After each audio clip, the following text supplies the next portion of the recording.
Good evening and welcome to the Lagos studios of IATV.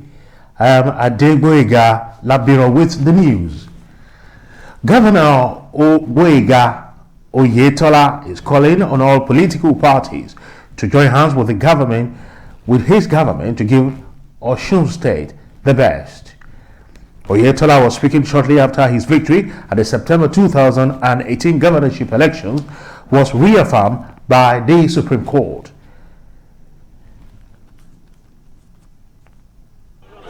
I'm the governor of the entire state.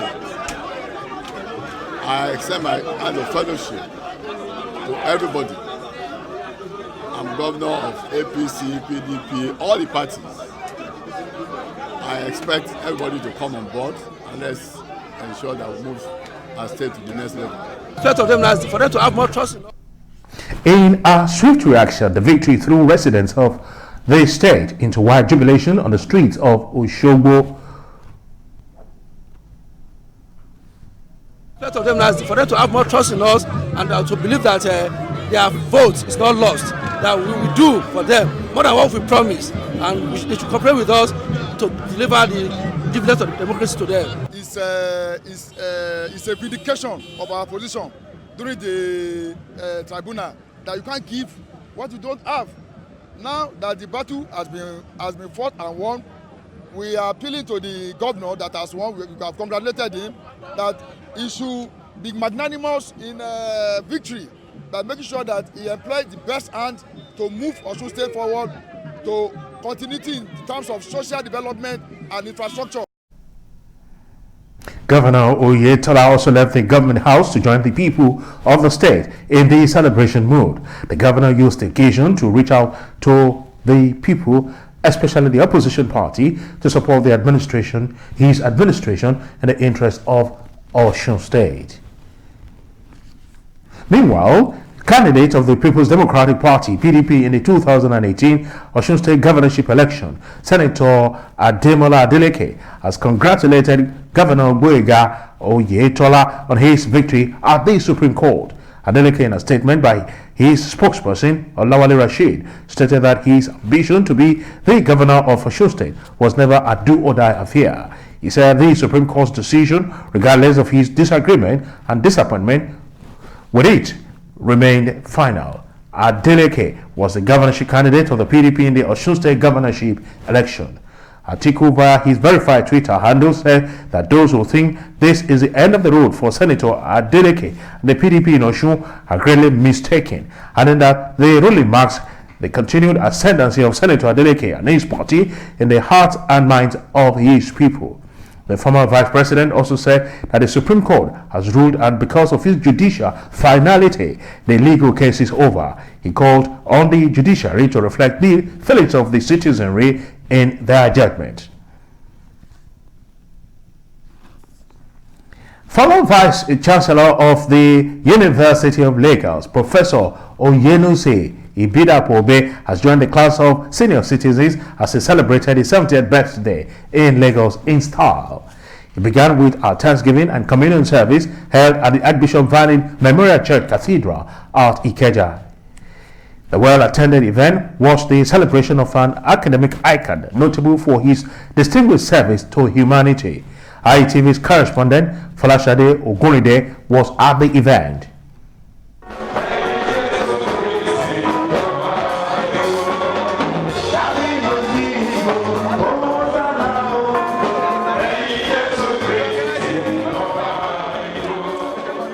It was an event filled with laughter, celebration and thanksgiving. Family, friends, colleagues and well-wishers joined Professor Oyenusi Ibidapo as he marked his 70th birthday and Thanksgiving at the Archbishop Vannin Memorial Church Cathedral at Ikeja. The Thanksgiving service was graced by notable personalities across Nigeria, among whom were former President Olusegun Obasanjo, royal fathers, erudite scholars as well as high-standing clerics. With melodious hymns, songs, prayers, dancing and thanksgiving, the distinguished Professor of Systems Engineering and former Vice Chancellor of the University of Lagos gave heartfelt thanks to God.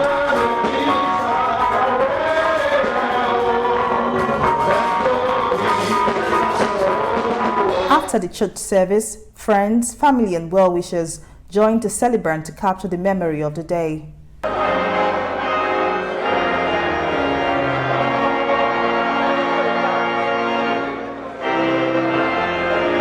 Family and friends of the celebrant, Professor Oyunisi Ibidapo Obe, had great things to say about the celebrant. He's been a very wonderful dad. He's done very well. I'm very proud of him, and it's been a lovely day, and I know he's going to enjoy today very much. And yeah, I wish him a good day, and hopefully enjoys the rest of his days. Yeah. My dad is fantastic. He's amazing. He's the greatest man I know. I'm so proud to be his daughter.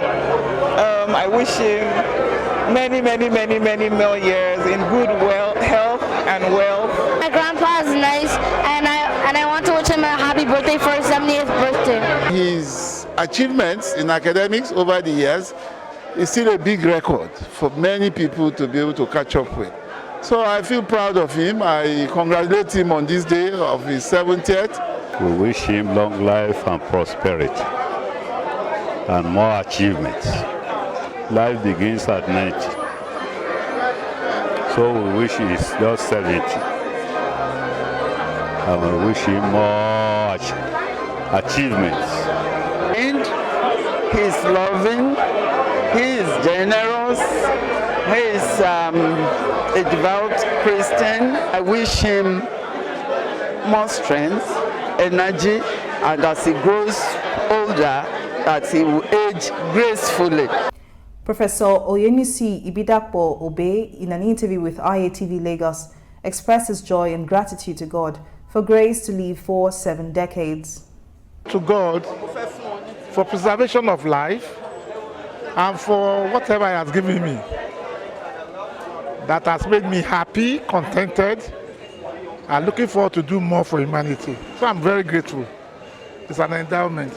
The erudite professor and celebrant used the platform to encourage Nigerian youths that better days are coming for the nation. In Lagos, Folashade Ogurinde reporting. Security challenges facing Nigeria, particularly insurgency in the northeast, cattle rustling, farmers' herders clash, among others, have been described as a socio-ethnic crisis which the federal government is presently making efforts to solve.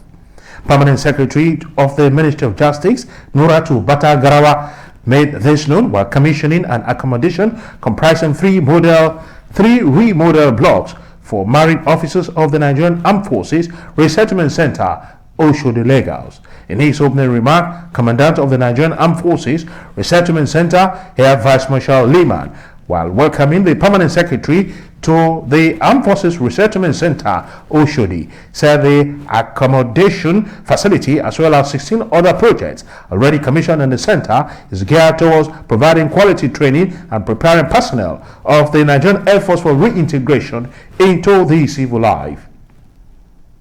Today is aimed at enhancing the welfare of personnel as well as providing a comfortable accommodation and a conducive atmosphere for staff of NAFRIC in line with global trends. It is also in tandem with the vision of the CDS, which is to ensure a well-motivated, trained and equipped armed forces that is responsive to national security commitment.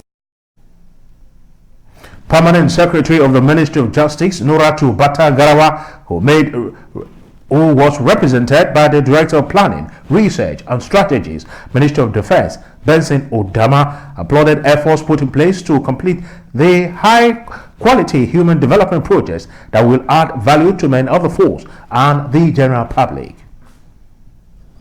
The provision of decent accommodations, standard facilities and other needs of military personnel under commands remains one of the utmost priorities of the Ministry of Defense, towards ensuring that officers and men with their families live and work in befitting environments. I must state that the Nigeria Armed Forces Resettlement Center in Africa, Oshodi, has again achieved another landmark which will remain indelible in the sand of time. The Permanent Secretary who commissioned the project also addressed Nigeria's security challenges, said the federal government will continue to seek solutions to the problem with the cooperation of the AFN and other security agencies. Crisis and other criminal activities across the country. The efforts at addressing these enormous challenges are common knowledge. In line with this, I want to state here that the role of the armed forces of Nigeria in the counter-insurgency campaign and other security challenges has been quite laudable. While the federal government continues to seek a political solution to the problem, the armed forces of Nigeria and other security agencies have been up to the task of dealing with the situation professionally.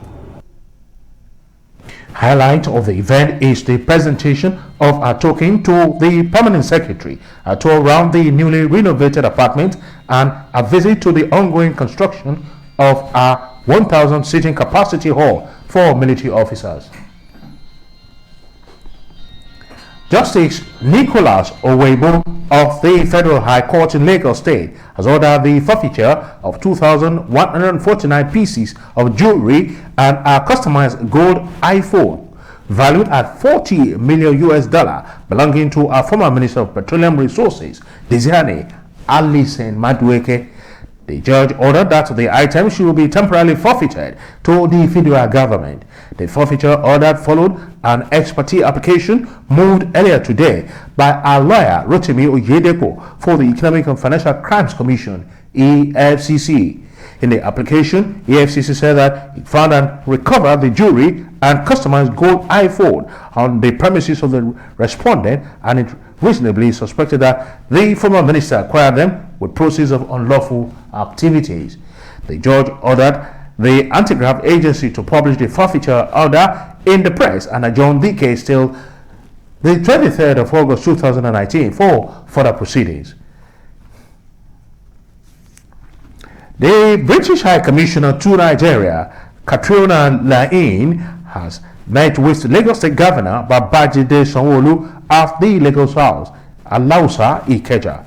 The meeting, which held behind closed doors, was on bilateral partnership with focus on three key areas of common interest, including technology-driven water transportation, investment, and smart city initiative. Addressing reporters after the meeting, Laine said discussion with the governor focused on strategies to be adopted by the Lagos state government and private sector partners to enable Lagos realize its aspiration. Visit to Lagos State is twofold. My deputy Laura Bofields is departing, so I'm here to wish her all the very best and to celebrate her successes. And secondly, to continue the dialogue that we have with the Lagos government and private sector partners around how the UK and Nigeria to come together to support Lagos and its aspirations to be a leading centre for technology and innovation. And that's in particular what I've been talking about with the governor on my first courtesy call today. The envoy described the meeting as rewarding, noting that the British High Commission will be looking forward to achieving the goals with Lagos State Government. And that's the size of our package from the Lagos studios of IATV. I am Adegboyega Laberon, thanking you for staying with us, and now handing you over back to our studios in Ibadan for the rest of the news. Good evening.